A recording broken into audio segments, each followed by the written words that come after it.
Europe 1, 6h24, l'écho et vous, Thomas Soto. Et Axel de Tarlet. Axel, voilà une bonne nouvelle pour les stagiaires. Ils seront mieux payés à partir de l'année prochaine, une hausse de 20%. Les parlementaires ont entériné hier la réforme des stages et l'objectif, il est clair, il est simple, c'est de mettre fin enfin aux abus. Voilà, les stages seront davantage réglementés. Alors d'abord, première mesure, pas plus de 10% de stagiaires dans une entreprise. Objectif, vous l'avez dit, mettre fin aux abus, avec parfois des chefs d'entreprise qui embauchent des armées de stagiaires pour faire tout le travail.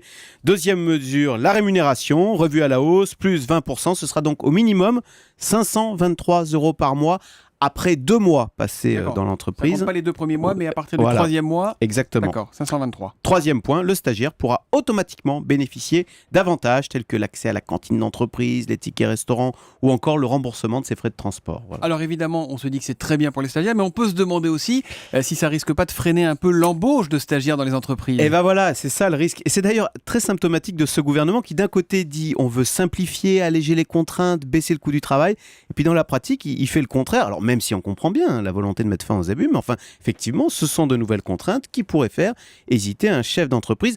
Or, les stages sont essentiels pour entrer dans la vie active parce que le cursus scolaire est très théorique en France et donc les étudiants ont besoin de voir comment ça se passe dans la vraie vie. Bon, Voilà. ça dit 523 € par mois, c'est quand même nettement moins cher qu'un salarié. Alors, ça, vous avez raison. Et du coup, il y a un autre risque qui est bien plus pernicieux, celui-là. Avec cette loi qui encadre et qui améliore le statut du stagiaire, est-ce qu'on n'est pas officiellement en train de créer en France un SMIC jeune? Ouais. Finalement, dès lors maintenant qu'on accorde aux stagiaires les mêmes avantages que ceux donnés aux salariés, comme les tickets restaurants, comme le remboursement des frais de transport, eh bien le stagiaire, il commence à faire un peu partie de la maison. Sauf qu'effectivement, vous l'avez dit, il est payé que 500 € par mois. Et donc, avec cette mesure, la France est peut-être en train d'introduire l'équivalent de ces fameux mini-jobs tant décriés en Allemagne, où vous êtes payé 500 € par mois. Il n'y a pas de limitation de durée sur les stages ? Alors si, c'est limité, mais on en prend de nouveaux, vous voyez. c'est ça. Et voilà, voilà. C'est comme des CDD, mais payés 500 € par mois. C'est des mini-jobs allemands. Donc vous voyez comme c'est compliqué de tout réglementer. Et ça peut même être contre-productif. Donc peut-être que l'année prochaine, il faudra une nouvelle loi pour corriger de nouveaux abus. Bref, on n'en sort pas.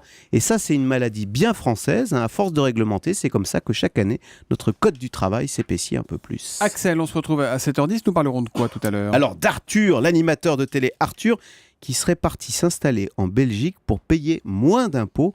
Est-ce un exilé fiscal de plus? Et en tout cas, ça fait parler l'affaire d'Arthur et ses bagages qui ont été préparés pour la Belgique, semble-t-il. On en parle dans le Zoom Echo à 7h10 avec vous, Axel. À tout à l'heure.